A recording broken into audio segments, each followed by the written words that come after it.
3 tahun saya edit video untuk content creator. Saya sering terima keluhan dari content creator yang video editor selalu tak sependapat dan tidak mendapati apa yang mereka nak. Setelah saya kaji dan bertanya pada beberapa content creator dan video editor berpengalaman lain, saya dapat rumuskan.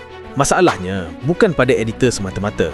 Masalah yang sebenar kita sering lupa adalah untuk membekalkan editor kita dengan perkara kritikal untuk hasilkan video kita seperti vision yang jelas dan raw material yang berkualiti.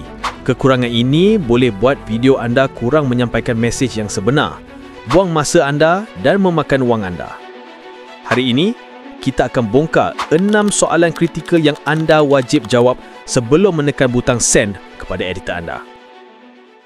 Hai, saya Adli. 3 tahun berpengalaman edit video untuk content creator. Sebelum tu, saya banyak edit untuk video komersial saja. Sebagai content creator, anda kena tahu yang video editor bukan ahli sihir. Tugas mereka adalah merealisasikan vision anda, bukan meneka apa yang ada dalam kepala anda. Stop membuang masa meneka dan bergantung pada nasib. Tonton video ini sampai habis sebab kita akan lihat sistem 6 soalan yang terbahagi kepada 3 bahagian.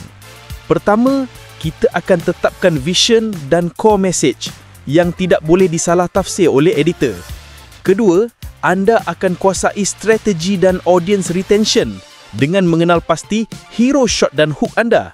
Dan yang terakhir, kita akan semak quality raw material, kunci untuk audio yang jelas dan B-roll yang mencukupi. Proses editing anda tidak akan sama lagi. Dengan menjawab 6 soalan ini, anda bukan sahaja memudahkan kerja mereka, tetapi anda secara langsung meningkatkan kualiti video dan views anda. Bahagian 1. Vision dan core message video anda.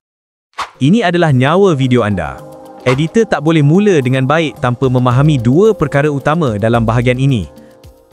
Soalan pertama dan yang paling penting, apa core message video ni? Adakah anda boleh tuliskan ia dalam 1 ayat sahaja? Jangan berikan jawapan umum macam, video ni pasal saya pergi event.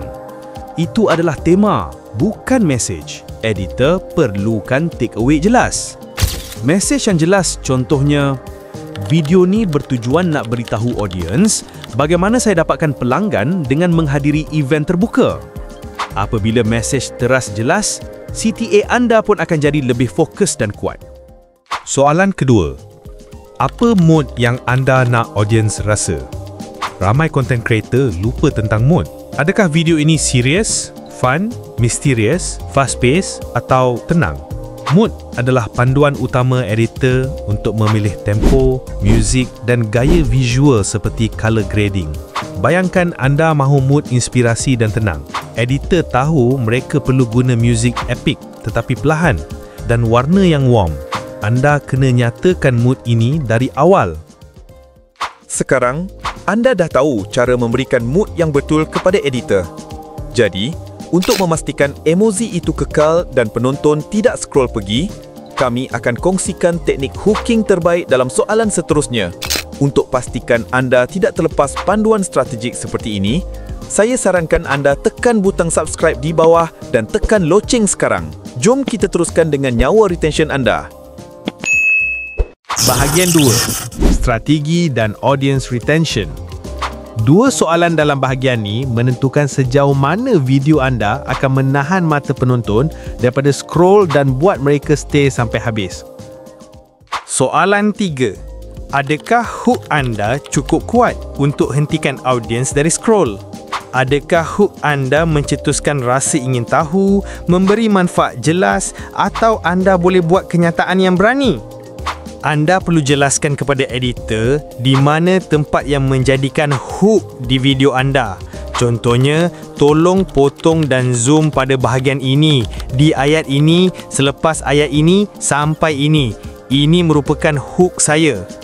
Ini membantu editor memfokuskan pacing awal yang pantas, yang kritikal untuk retention. Boleh jadi hook di awal video atau di mid-roll. Soalan 4. Shot atau klip mana paling penting dan menjadi hero shot untuk di-highlight? Dalam 100 klip yang anda hantar, mana satu hero shot anda?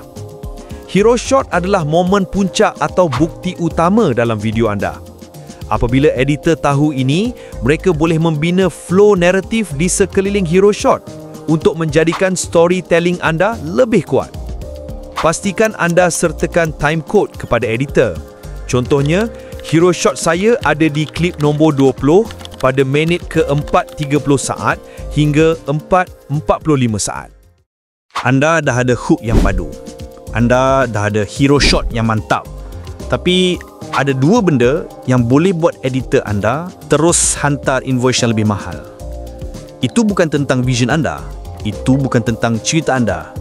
Ia adalah quality raw materials. Jika anda tak sediakan A-roll yang betul dan audio yang jelas, semua kerja keras dalam pemikiran video akan jadi sia-sia. Bahagian 3. Quality raw material. Editor bukan ahli sihir. Anda kena sediakan bahan yang lengkap dan berkualiti supaya mereka tak perlu struggle di meja editing. Soalan 5. Adakah A-roll dan B-roll yang dirakam mencukupi? Pastikan anda ada pelbagai shot untuk A-roll. Close up, medium shot, wide shot. Dan yang paling penting, B-roll. Jika anda cakap tentang kucing yang comel, anda perlu berikan footage kucing comel dari pelbagai sudut. B-roll yang relevan bukan hanya mencantikkan video, ia meningkatkan watch time anda. Metrik SEO yang sangat penting. Kalau editor ada tawarkan hikmat B-roll, anggap itu top up untuk mencantikkan video. B-roll dari kreator biasanya lebih mantap sebab kreator adalah orang paling faham tentang kontennya. Jika anda rasa kurang kreatif dalam mencari B-roll yang sesuai dan editor lebih pandai, baru serahkan pada mereka. Macam saya, biasanya klien akan memberikan kebebasan dan minta saya menggunakan kreativiti saya dalam mencari dan menghasilkan B-roll. Soalan ke-6. Adakah audio anda clear atau ada bunyi gangguan yang ketara? Dan ini adalah soalan final yang sering dilupakan tetapi paling kritikal. Adakah audio anda clear? Visual yang blur boleh diperbaiki sedikit, tapi kalau audio yang rosak, sangat susah nak diselamatkan. Dengar balik rakaman anda pakai headphone. Jika ada bunyi bising yang ketara, jangan hantar. Lebih baik anda ambil masa 10 minit untuk rakam balik daripada editor anda terpaksa menderita berjam-jam cuba membersihkan audio yang teruk. Jadi, kesimpulannya, 6 soalan kritikal yang anda perlu jawab adalah core message, mood video, kekuatan hook, hero shot, kecukupan A-roll dan B-roll, dan kualiti audio. Lepas ni, jika video yang diedit oleh editor anda kurang memuaskan, cek balik sama ada anda sediakan mereka dengan panduan dan bahan yang lengkap.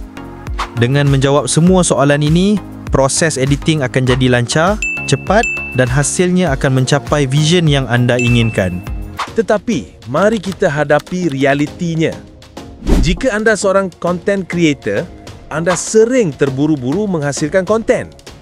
Anda mungkin menghabiskan 7 hingga 8 jam sehari hanya untuk editing. Masa ini adalah masa yang patut anda fokus untuk membina strategi dan konten yang lebih konsisten. Jangan biarkan editing merampas masa berharga anda. Fokus pada pembinaan konten yang konsisten dan biar kami fokus pada editing yang profesional, pantas dan berkualiti tinggi. Hentikan kerisauan revision yang berulang. Klik link di description sekarang untuk servis video editor untuk konten terbaharu anda. Jumpa lagi di video seterusnya. Assalamualaikum.